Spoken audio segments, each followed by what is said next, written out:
Olá, Ticiane, bem-vinda. Boa noite, gente. Boa noite, Janaína.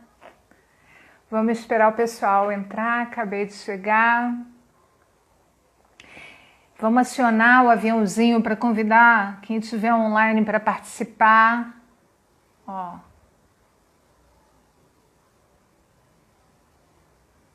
Vamos lá, gente. Aline, Denise, olá! Vamos acionar o aviãozinho, vamos ver quem está conectado aí para participar dessa live que vai ser incrível! Com a professora Janaína. Que bom ter vocês aqui. Ticiane, muito boa noite, seja bem-vinda. Vamos lá, gente. Eu sou Esther Shapiro, sou gestora da Central dos Professores. A gente está com um projeto de redação nota 1000. É um projeto belíssimo, desenvolvido pela professora Janaína, que está aqui. Boa noite, Janaína. Já está aqui para participar da nossa live. A Janaína é uma professora com muita experiência em aprovação de concursos e vestibulares. Então, assim, ela tem uma metodologia super diferenciada para ensinar e, melhor, fazer o aluno aprender, né, Janaína? E eu já estou chamando ela aqui, eu só estou esperando chegar mais gente. Vamos chamar um aviãozinho aí para ver se vem mais gente participar aqui da nossa live, que vai ser assim maravilhosa. É porque o tema é mais voltado realmente para quem vai fazer vestibular, concurso, redação, né, no Enem, nota 1000. Mas assim, na verdade é uma aula maravilhosa, ela aborda vários assuntos, não só da língua portuguesa, mas também dá uma visão de mundo, de atualidades assim fantástica, então vale muito a pena.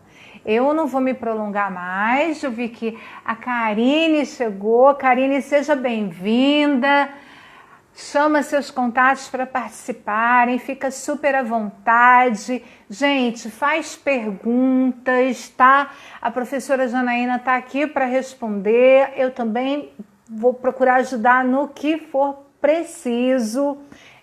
Eu tenho certeza que essa live vai ser muito enriquecedora. Então, assim, fiquem à vontade, acionem o aviãozinho e eu já vou chamar a professora Janaína aqui para participar conosco. Vamos lá, professora Janaína Clara, bem-vinda, Ana Clara. Vamos lá, professora. Acredita que tem um número de telefone me ligando agora? Boa noite. Boa noite, Janaína. Boa Tudo noite. bem? Tudo bem com você? Tá frio aí? Bastante. Eu tô morrendo de frio também. Bem frio. Então, Janaína, a gente tá fazendo, né, essa live hoje com o intuito de que mais pessoas possam conhecer esse trabalho maravilhoso que você desenvolve. É uma honra, agradeço você estar aqui com a gente. É muito bom ter você agora na nossa equipe, eu posso falar assim, porque é uma professora renomada, uma pessoa que eu confio, uma professora que eu sei que faz o aluno chegar lá, ter resultado. E isso faz toda a diferença, né? Quando a gente tem alguém assim. Então, agradeço demais, tá, a sua disponibilidade de vir aqui falar para a gente sobre como ter, né, um repertório para a redação do Enem.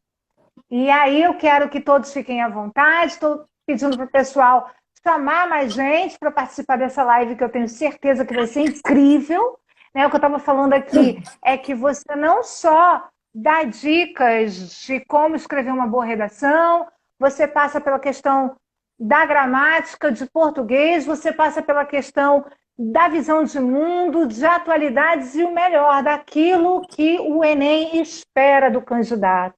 Eu acho fantástico a sua abordagem, já tive a oportunidade de assistir suas aulas e quero que agora você ajude essa galerinha que está aqui, ávida, doida, para saber como é que a gente faz, né? Como é que está o cenário, né, para o estudo de redação assim nesse formato online? O que você está achando? Boa noite, galera. Eu agradeço bastante as palavras, né, da Esther e acredito que o intuito maior da Central de Professores seja a colaboração, para que todos possam tirar uma nota melhor, né? E aí o esperado mesmo é a nota 1000, e eu acredito que seguindo as nossas indicações, as nossas orientações, todos aqui serão capazes de chegar à nota 1000, né? E o que eu vejo em relação à redação? O Enem, ele acontece, para quem não sabe, ele acontece desde 1998, e de 98 para cá, ele vem tendo um diferencial. No primeiro momento, ele ficava muito como vários concursos, visando a língua portuguesa. Depois acreditou-se que o melhor mesmo era fazer, né, o que ele vem fazendo, que é observar o desenvolvimento do tema. E para que nós possamos desenvolver da melhor maneira possível o tema, primeiro a gente tem de compreender esse tema. Porque eu posso ter o melhor conhecimento de mundo, eu posso ter lido toda a coleção de Machado de Assis, mas se eu não souber aplicar esse repertório de conhecimento de mundo, infelizmente isso naufraga, né? Então, na verdade, o primeiro momento a se fazer ao pegar a prova do Enem é você observar as palavras-chave, né? E de acordo com essas palavras-chave, que eu vou falar daqui a pouco, inclusive, você perceber o que você tem de bagagem cultural ali, que você possa depois confirmar os seus argumentos. Então, por exemplo, no primeiro momento, a gente sabe que o Enem ele tinha temas um pouco mais abrangentes. Hoje, ele quer que nós, brasileiros, sejamos o óbvio. O que é o óbvio? É ser cidadão, né? Então, ele espera que nós sejamos cidadãos da nossa pátria. E ser cidadão da nossa pátria implica, na verdade, você ter o conhecimento dos seus direitos e dos seus deveres. Por causa disso, um bom repertório para a nossa redação é a nossa Constituição. Todas as redações que um candidato citou a nossa Constituição, todas elas, obviamente, bem empregada, né? Essa citação, todas elas tiveram nota 1000. Por quê? Porque corroborava, ou seja, confirmava um desejo do Enem. Qual é o desejo do Enem? Além de você ser um cidadão conhecedor dos seus direitos e deveres, que você saiba aplicar isso. Então, agora, não tem como você ficar responsabilizando o governo. Essa época passou. O que você tem de fazer? É responsabilizar órgãos que, de fato, sejam competentes em relação àquela temática, ou você responsabilizar a própria população. Haja vista que o governo faz inúmeras situações, né? Ele é o agente de muitas atividades em prol de um benefício maior, que é viver com qualidade de vida, uma vez que ele estimula a campanha, ele faz divulgação. Inclusive, a gente tem uma ideia, né, de querer sempre se comparar aos Estados Unidos. E hoje, na situação em que nós vivemos, estamos abaixo dos Estados Unidos, graças a Deus, né? Só não estamos numa situação melhor porque o povo precisa ainda se educar, né? Mas nós temos uma campanha de vacinação que ganha de muitos países desenvolvidos. Inclusive, nós somos referências em se tratando de vacina, né? Haja visto, inclusive, que uma das fundações mais importantes agora é justamente a Fundação Oswaldo Cruz, né? Então, a gente tem que saber, Sim. por exemplo, se for um tema relacionado a essa questão científica por causa de uma pandemia, nós temos uma possibilidade que está aqui perto, né? E quando eu falo perto, perto mesmo para quem está no Rio de Janeiro, principalmente, né? Uma vez que a Fundação Oswaldo Cruz se encontra aqui no Rio, né? Então, a gente... Janaína, Pois não, pode falar. deixa eu só te interromper um Tem segundo. problema. É, a Karine, ela está me perguntando se a gente vai falar só de redação para o Enem. Eu disse a ela que não. Na Não. verdade, né, porque a do Enem, ela se evidencia mais, Uhum. ela é mais Eu vou falada, falar, né, ela é eu vou cobrada. falar, na verdade, Esther, te interrompendo rapidamente, num primeiro momento do Enem, e depois eu vou falar isso como fica em Forças Armadas, como fica isso em relação ao concurso público geral, tá?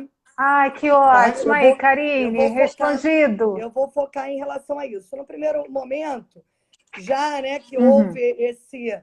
esse burburinho todo por causa do Enem, vai ter, não vai ter, até que chegou-se à conclusão que o melhor seria, né, postergar para janeiro. Então, a gente tem aí na verdade, 4 datas importantíssimas, né? Duas, 17 e 24 de janeiro de 2021, para quem vai fazer no presencial, e mais outras duas relacionadas, né, à galera que vai fazer aí no modo remoto, né, que é no final de janeiro e depois no 7 de fevereiro, né, de 2021. Então, nesse primeiro momento, a gente está falando do Enem, mas essa questão do repertório, ela é importantíssima, né? É o que eu costumo dizer aos meus alunos. Se eu quiser fazer uma prova hoje, eu tenho que conhecer a banca. Então, eu não posso deixar de fuçar o link, né, do INEP, eu não posso deixar de observar, se eu for fazer aí uma prova para a Marinha, Aeronáutica, Exército, Polícia Militar, ou até mesmo um outro concurso público que esteja aí pela Caixa Econômica, eu tenho de bisbilhotar, sim, o site dessas instituições. Por quê? O que vem acontecendo no Enem já acontece em alguns concursos públicos, que é o quê? A pessoa lança uma notícia no site e depois ela se apropria daquela temática para fazer de tema na redação. Isso está mais do que comprovado, né? Quando o Enem lançou o tema do surdo, isso veio por causa de quê? Que seria o primeiro ano que o Enem, de fato, seria mais democrático do que ele já é, né? Atendendo aí algumas necessidades mais específicas. Quando eu penso em Marinha, eu tenho de pensar em quê? Eu tenho de pensar nas atitudes de necessidade de vivência da Marinha. Então, a primeira pergunta que fica: por que eu tenho uma força armada direcionada mais para o mar, a outra mais para o campo terrestre, a outra mais para a questão aérea? E eu tenho de perceber quais são as atividades desempenhadas por essas instituições. Por quê? Para que eu possa colocar na minha redação.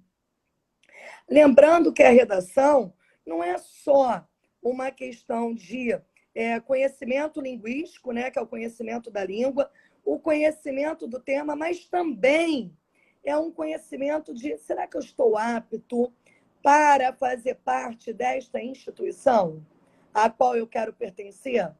Então, eu preciso saber. É como se eu estivesse indo a uma entrevista e saber que numa entrevista de emprego, uma das primeiras perguntas que se faz é: por que você está se propondo a trabalhar ali, né?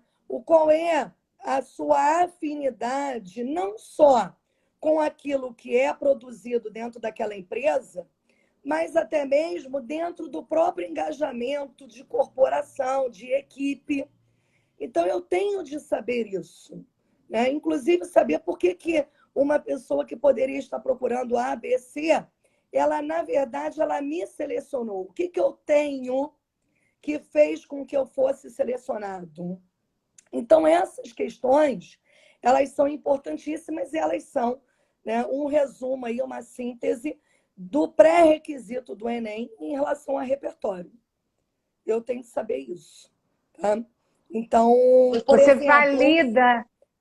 por exemplo, em se tratando aí do Enem, o título não é importante. Mas a gente sempre disse para a criança, ao realizar uma redação, que o título era a identidade do texto. Uma vez que, pelo título, você sabe qual é a temática que está sendo abordada ali. Né? Numa UERJ, é imprescindível o título. Você tem de colocar o título. E como se coloca o título na prova da UERJ? Apenas por uma frase nominal, ou seja, não pode ter verbo. Porque onde tem verbo, tem oração, tem período. E aí você precisa botar um ponto final, né? Ou um ponto de interrogação, ou um ponto de exclamação. Lembrando que, em se tratando de dissertação, eu não posso colocar um ponto de exclamação, porque não pode haver subjetividade. Tem de haver o quê? Impessoalidade. Mas olha que coisa interessante. Quando eu penso nas Forças Armadas, o título é igual a tema, que já não corrobora com a ideologia da UERJ e muito menos do Enem. Então, existe, né, uma pegada diferenciada de vestibular para o concurso público. Como a gente sabe disso?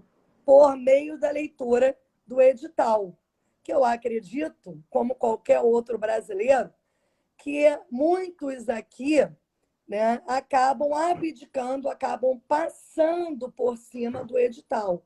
E ele é de extrema importância, né, para que nós possamos, inclusive, saber a regra do jogo. Ninguém joga um dominó, ninguém joga um jogo da vida ou qualquer outro se você não tiver a regra bem estabelecida, bem pontuada.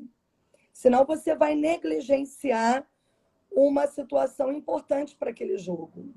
Né? Então, a gente também tem que saber ler aquilo que é de extrema importância, na verdade, é o primeiro degrau da nossa escada. Eu costumo dizer que quem almeja o sucesso, seja acadêmico ou profissional, que os dois, né, em alguns momentos, eles se desvinculam, em outros momentos, eles estão super entrelaçados. Nós temos que pensar que nós temos uma escada para subir. E cada vez que a gente sobe um degrau, a gente também não pode acreditar que de todo está completo, né? Que a gente precisa chegar ao ápice. Chegar ao ápice é, na verdade, caminhar passo a passo. Janaína, o gênero textual da redação do Enem, ela é o mesmo nos outros vestibulares e em concursos? É o dissertativo argumentativo, né, no Enem? Sim, todos os vestibulares, com a exceção da Unicamp, eles são de dissertação argumentativa. Assim como os concursos públicos também visam a dissertação argumentativa. Devido a quê? Devido à impessoalidade no discurso, você vai ter de escrever ali em terceira pessoa, portanto, vai ter de utilizar expressões como é necessário, é importante, sabe-se que, relata-se que, ou até mesmo você pode utilizar a maioria. A gente sabe que dentro de um discurso não existe uma totalidade, existe uma parcela da população a favor, outra contra. Então, não existe uma totalidade, seja ela positiva ou negativa. Portanto, não há o ninguém, não há o todos, não há o nada. Né? Esses pronomes indefinidos, eles estarão fora da nossa redação. Eu aconselho que, apesar de ter redação nota 1000 em primeira pessoa do plural, eu sempre aconselho o cara não escrever dessa maneira, porque ele tem uma tendência de ser mais flexível quanto ao quesito linguístico, o que pode haver um desvio de norma culta padrão, e nós sabemos que a cada 2 erros a cada 2 erros em cada competência, você já tem um decréscimo, né? Então, essa questão é importante, né? E os concursos visam a essa questão, por quê? Porque é um texto de atualidade. Para você escrever uma dissertação, ele está dentro de uma função da linguagem chamada função da linguagem denotativa ou referencial. O que isso significa? A informação em primeira instância. Só que não é uma informação como é uma notícia. É uma informação que você constata, né? Portanto, ela é expositiva num primeiro momento, e depois, quando tem o seu repertório de fato, né, que é o seu conhecimento de mundo, se você vai ser contra ou se você vai ser a favor daquele tópico frasal, aí é que entra mesmo a sua argumentação.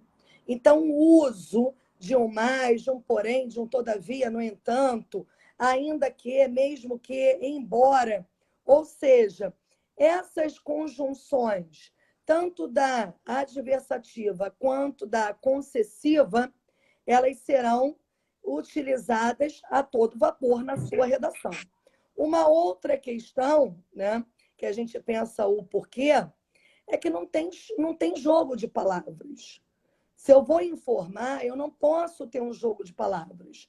Então, antigamente, a gente achava meio chique utilizar um ditado popular, um provérbio, mas nós sabemos que isso está voltado para uma linguagem informal. Além da informalidade, existe ainda aquela figura de pensamento rondando ali, como uma metáfora, uma personificação, uma metonímia. Então, o que a gente faz? Elimina. Por quê? Porque isso não entra, né? Exatamente. Tende a eliminar por completo essa figura de pensamento, porque a figura de pensamento, nada mais, nada menos, ela é uma interpretação textual, que ela pode ter vários sentidos. Um exemplo, né?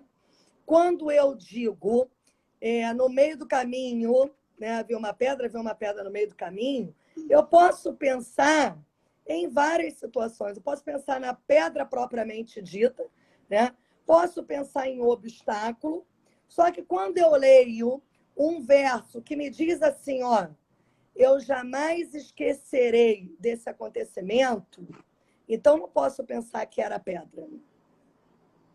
Por quê? Se a gente está jogando a pedra para um lado e para o outro, isso é uma banalidade. Como é que você não pode esquecer uma coisa dessa? Então, me leva a acreditar que é algo voltado para uma dificuldade.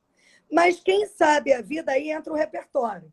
Quem sabe a vida de Drummond, sabe que Drummond perdeu um filho, né, com poucas horas do nascimento dele. Então, aquela pedra ali, na verdade, não é nem a pedra portuguesa, não é a pedra no sentido de obstáculo, mas é a lápide do próprio filho.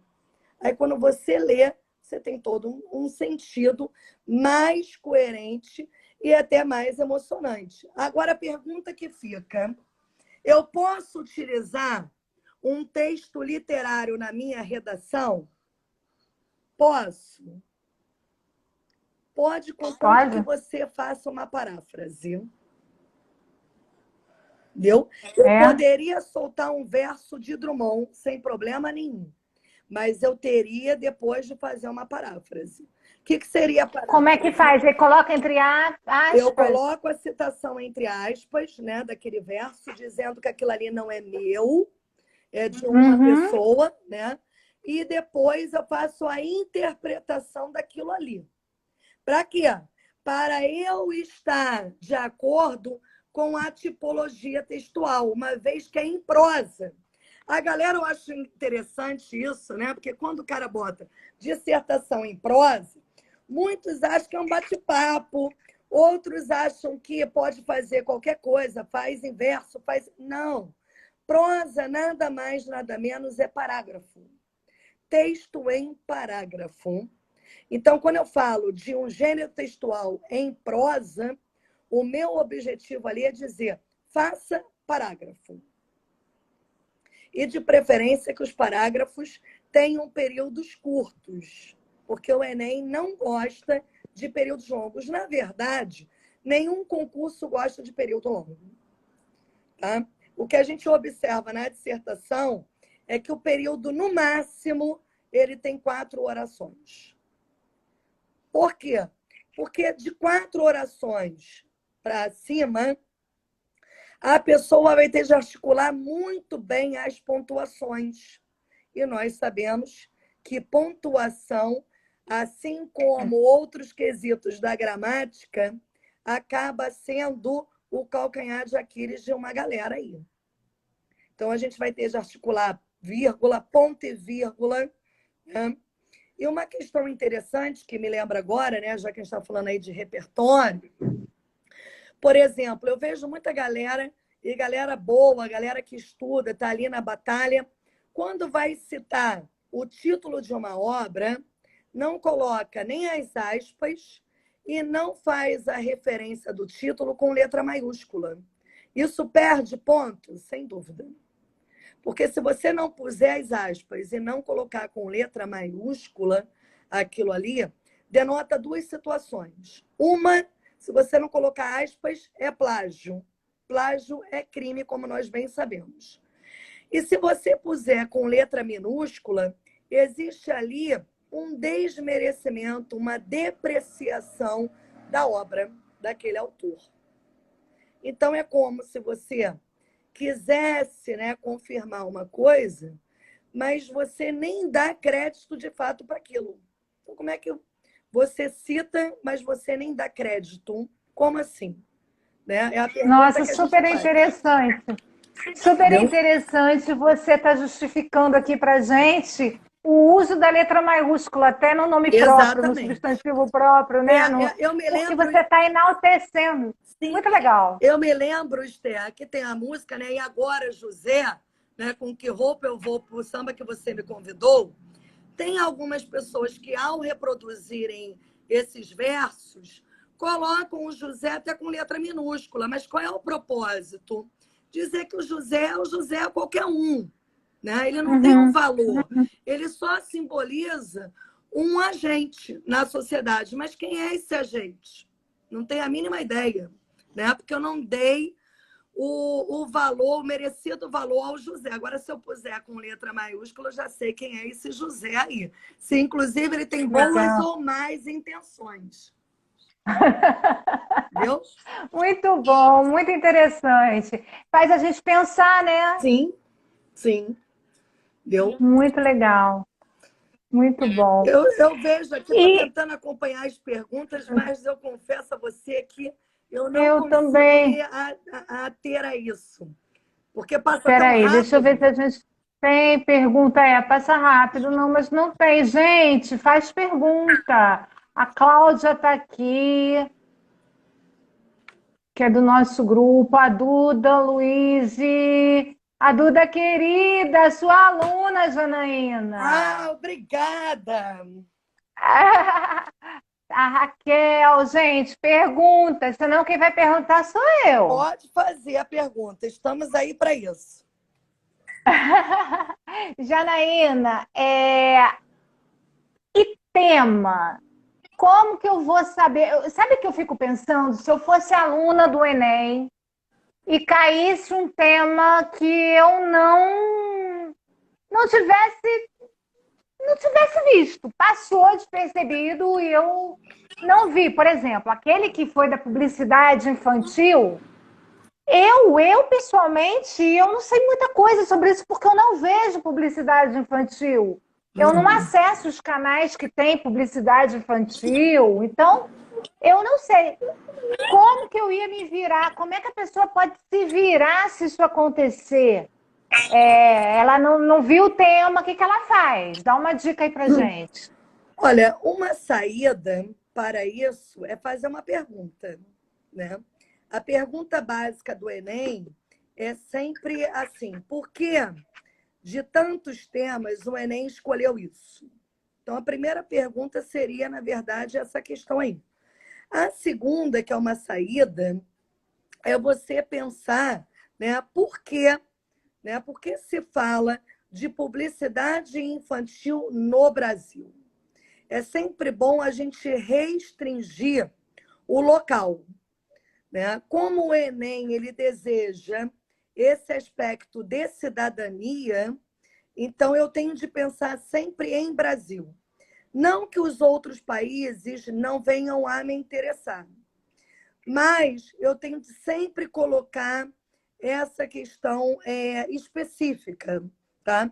Então, o primeiro ponto seria esse. Hoje, o Enem até facilita a nossa vida, porque ele coloca, né, nos temas dele uma situação sempre assim, em questão no Brasil, ou apenas tira o questão, bota no Brasil logo de cara. Então, quando isso vem no tema, é uma palavra-chave que você tem de utilizar, principalmente na introdução. Todas as palavras-chave do tema, elas vão ter de entrar na introdução. Se elas não entrarem na introdução, o avaliador já vai ter um clique aí. Por quê? Ele vai querer tirar ponto da competência 2, que é a compreensão temática que o Enem jogou, né, nos nossos braços, digamos assim. E aí, a pergunta, né, uma pergunta retórica, ela sempre é uma saída. Por quê? Se eu faço uma pergunta, eu tenho de dar uma resposta. E a resposta vai ser a tese da minha redação.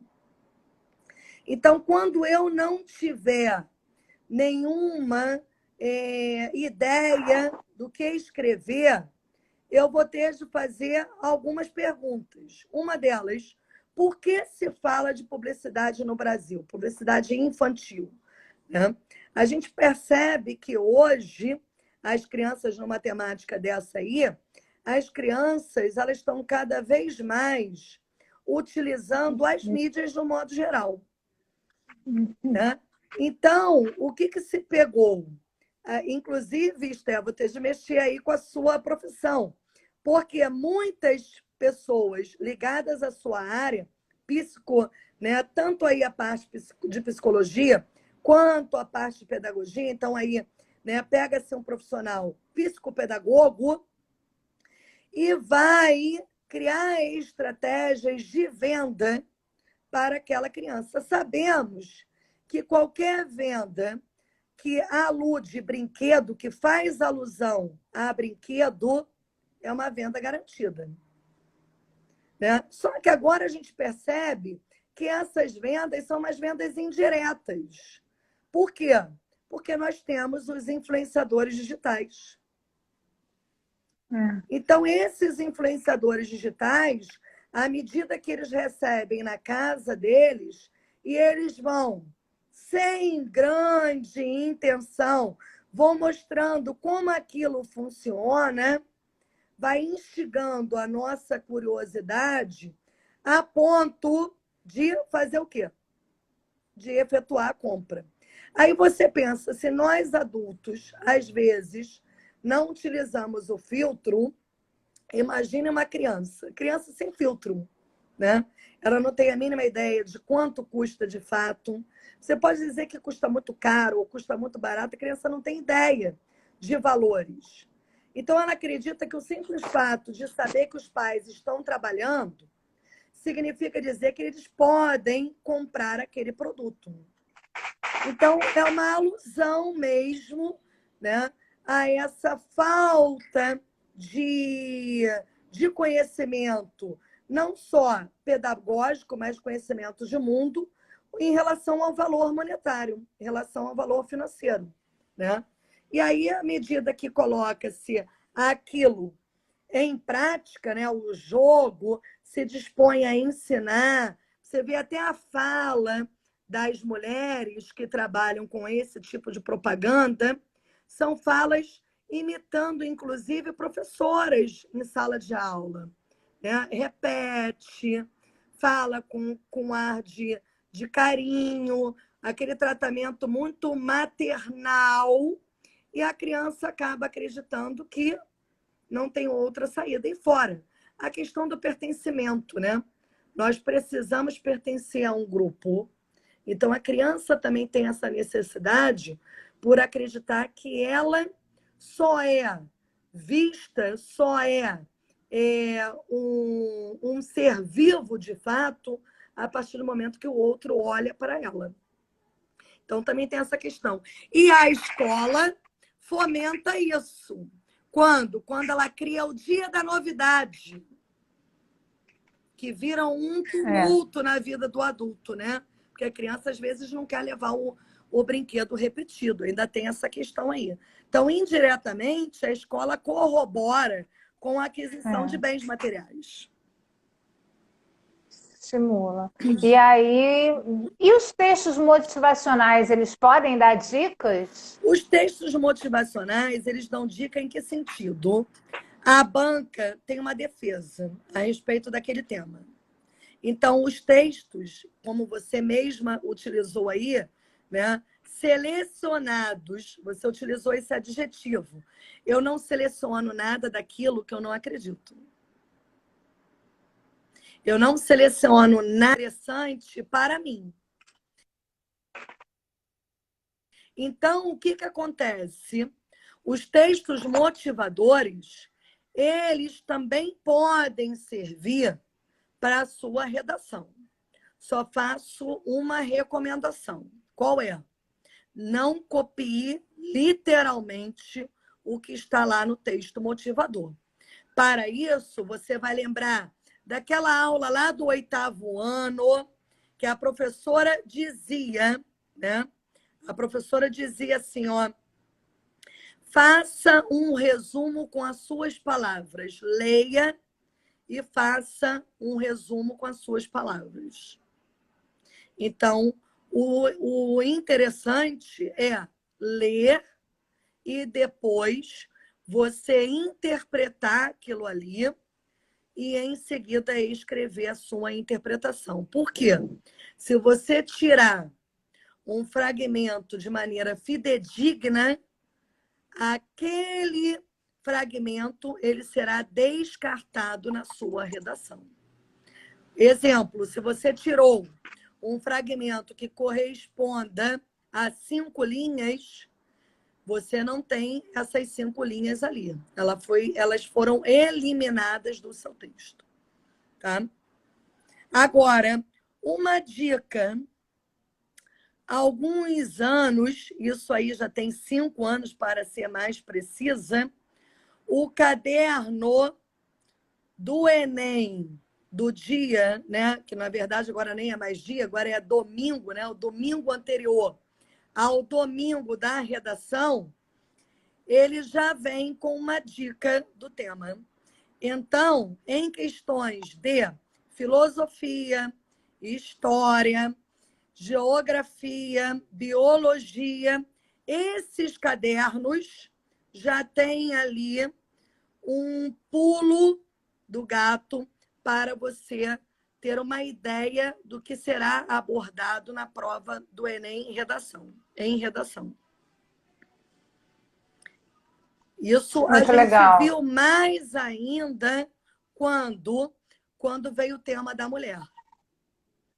Porque no caderno de filosofia, sociologia e história, havia referência em relação a essa questão do empoderamento, até em questões de matemática que são contextualizadas, nós podemos perceber ali um viés para a redação.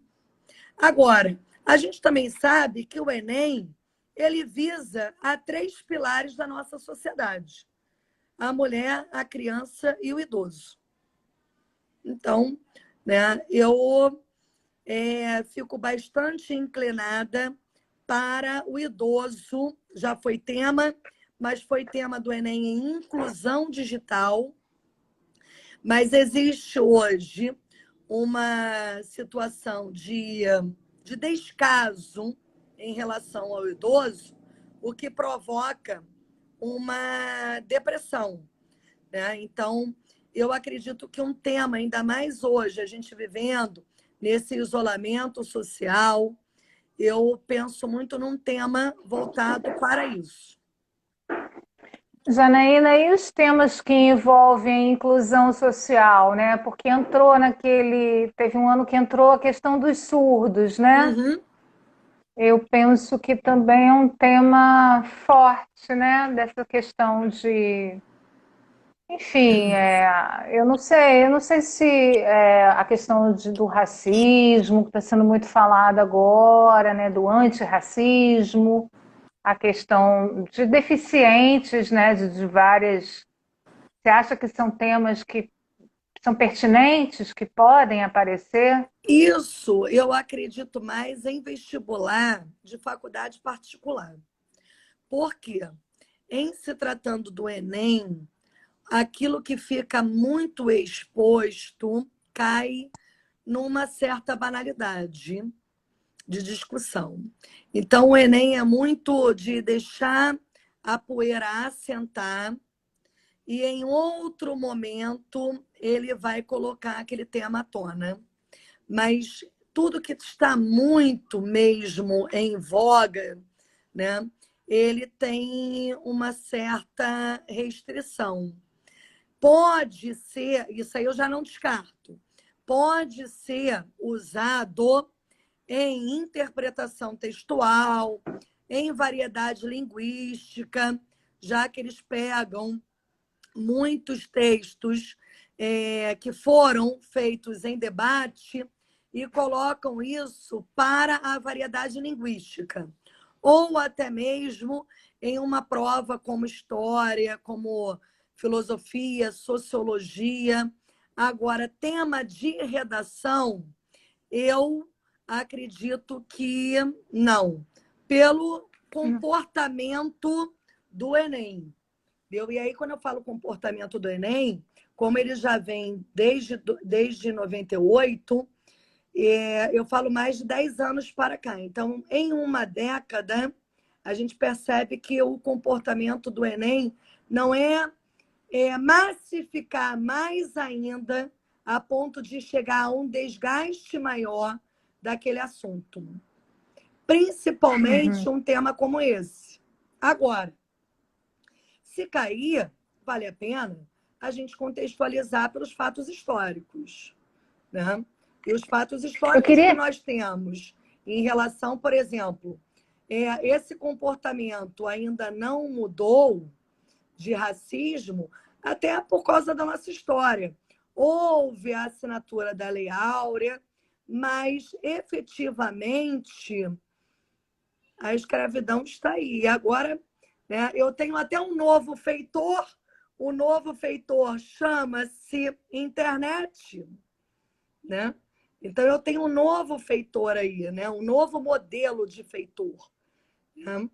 Então, a gente pode pensar que, querendo ou não, é claro que para os negros, infelizmente, por uma questão histórica, incutida ainda e articulada no Brasil, e infelizmente não depende de uma região específica em qualquer lugar, os negros eles têm de mostrar mais a que veio, infelizmente.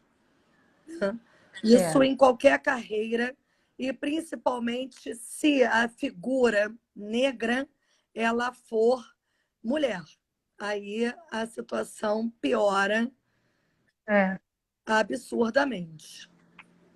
É um absurdo mesmo. Aí você não tem jeito, você vai ter de falar de escravidão, né? Vai ter de vir à tona com essas questões, colocar aí algum líder como Mandela, né? Ou colocar a própria escrava, né? Que foi aí, eu não sei, vamos ver aí, Esté, vamos mexer com a galera.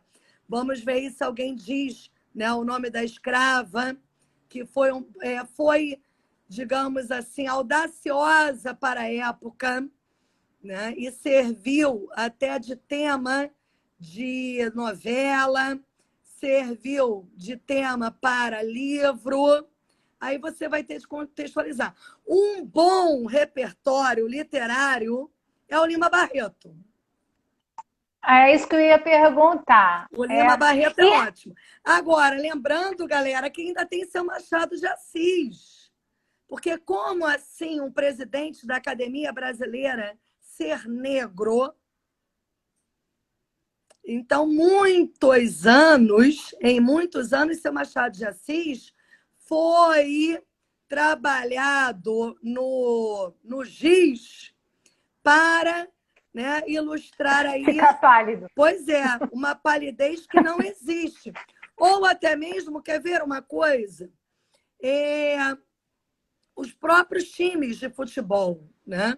Você tem aí o pó de arroz, o Fluminense, que fazia uso dessa expertise, como aconteceu com Machado de Assis, como um,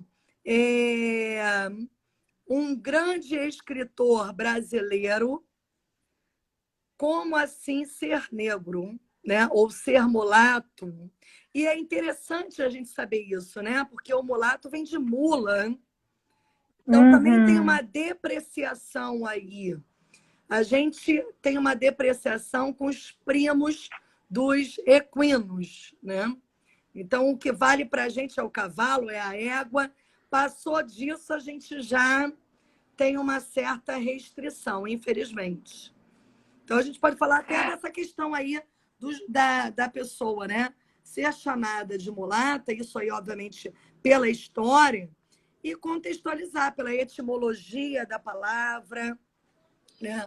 Sim, Ou até mesmo, hoje, por causa das lives, a gente se depara com Preta Gil, com Tereza Cristina.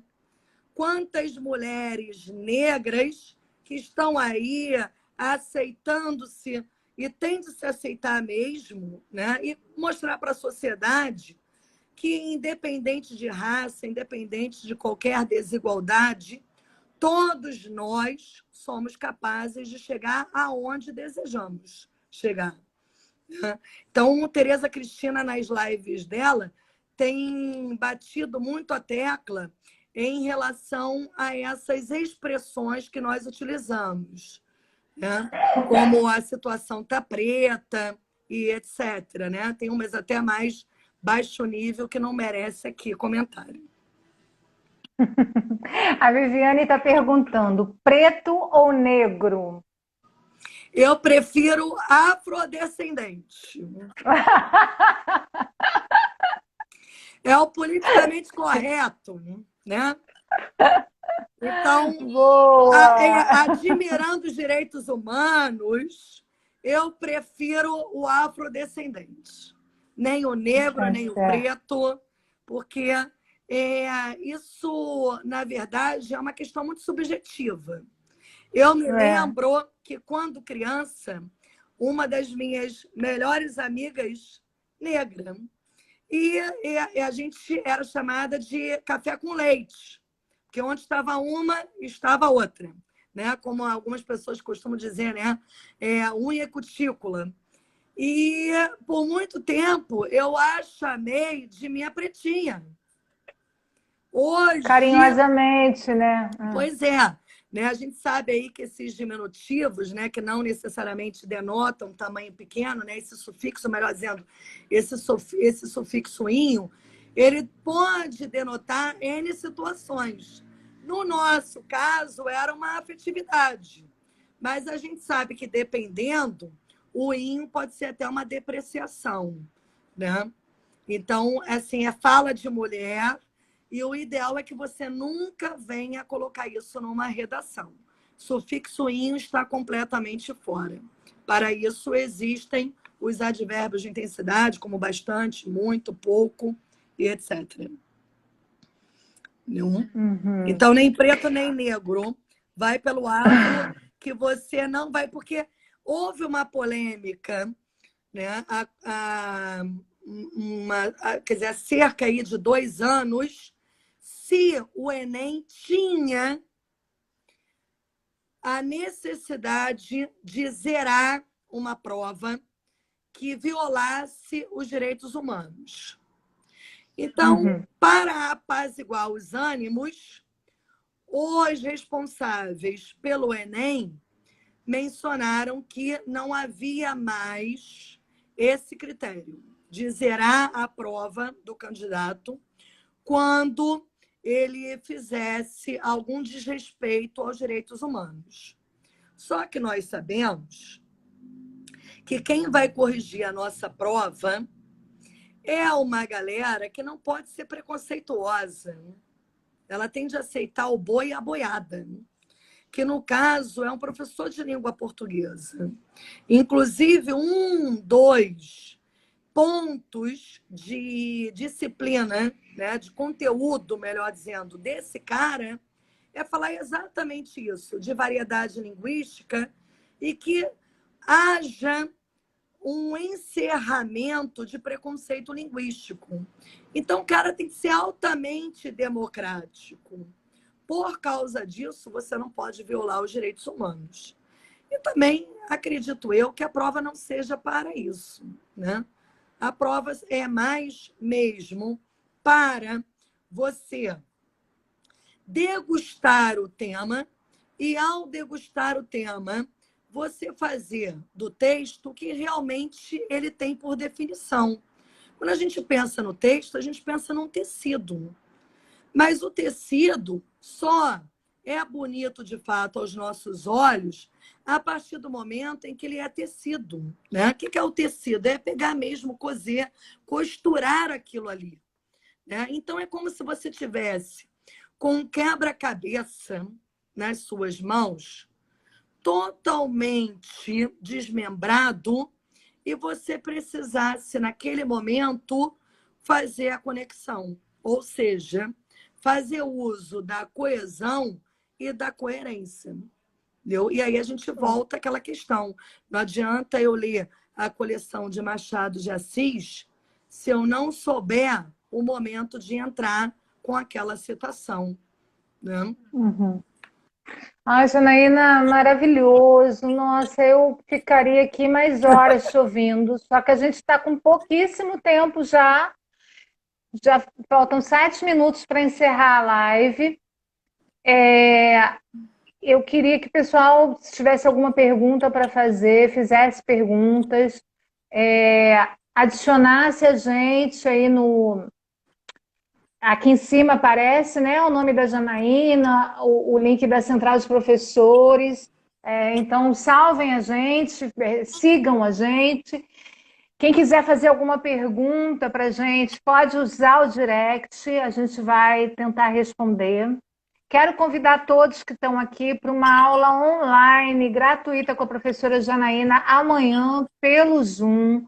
Essa aula, ela é uma aula também, é uma degustação desse trabalho que a gente está desenvolvendo, porque nós estamos oferecendo um curso que é muito mais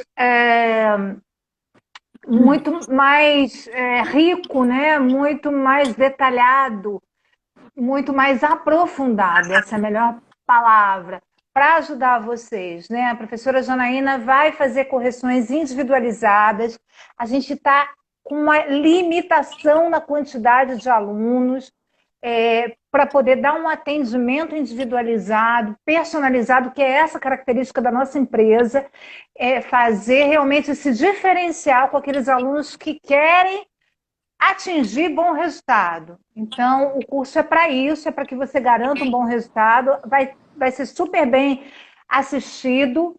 Quem tiver interesse, procura a gente no direct, que eu mando o link, explico tudo, as condições de pagamento para quem estiver aqui hoje. Então, maravilhosas, vocês vão ficar surpresos, porque vale muito, muito, muito a pena. E o convite para a aula de amanhã também está aberto para vocês, é totalmente gratuita. Quem quiser, é só me mandar direct, vai acontecer amanhã às 6 horas, a aula gratuita. E a gente vai ficando, né, por aqui. Alguém quer perguntar alguma coisa? Janaína quer falar mais alguma coisa? A gente ainda tem 4 minutinhos para a gente não ser cortado aqui pelo Insta. O que eu menciono, então, já que a galera aí ainda está tímida, né? é que haja, de fato, uma reflexão sempre a respeito do tema. Inclusive, pontuar, né, qual será a proposta de intervenção para o Enem.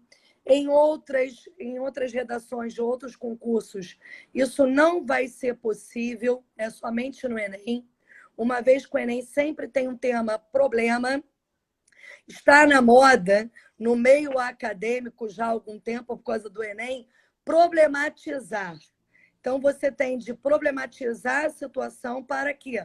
Para que você encontre a gente, encontre o meio, encontre a ação, encontre o detalhamento e a finalidade daquilo. E conosco, você vai aprender a fazer tudo isso e mais alguma coisa, se Deus quiser. Com certeza, gente. Sejam super bem-vindos. Vai ser um prazer enorme receber vocês todos. Tá? Eu agradeço demais a presença de todo mundo aqui hoje. Se alguém quiser perguntar, ainda temos aí alguns segundinhos. Quero agradecer a professora Janaína pela maravilhosa live, dá vontade de ficar horas. É uma professora que tem um conhecimento vasto, não só, como vocês puderam perceber, né? Não só de língua portuguesa, mas uma visão muito ampla de mundo e das atualidades, o que favorece muito o trabalho dela. E eu espero que vocês tenham gostado. Eu espero todos vocês no nosso curso, porque aqui o número está reduzido e eu acho que quem está aqui está querendo vencer, está querendo ganhar, né, nota 1000, fazer uma boa redação, passar em concurso. Então, vem com a gente e vai ser um prazer enorme a gente estar junto. Aline, querida, obrigada pelas palmas, gente, obrigada por tudo. Eu vejo vocês, então, em outro momento, amanhã na aula. Quem quiser me manda direct, que eu já mando o link para o grupo para participar amanhã da aula. Vem, aproveita a oportunidade, né, professora? Sem dúvida. Então, gente, um beijo grande, uma ótima noite para todos. Vou deixar a live gravada no canal do YouTube, canal Mente Aberta, Psicopedagoga Esther Shapiro, tá? Para quem quiser disponibilizar, ver depois, pegar as dicas, anotar. Vale super a pena. Um beijo grande, Janaína. Obrigada mais uma vez. Querida. Foi maravilhoso, gente. Obrigada. Brigadíssimo. Obrigada. Tchau, tchau. Uma boa noite para todos. Igualmente. Tchau, tchau.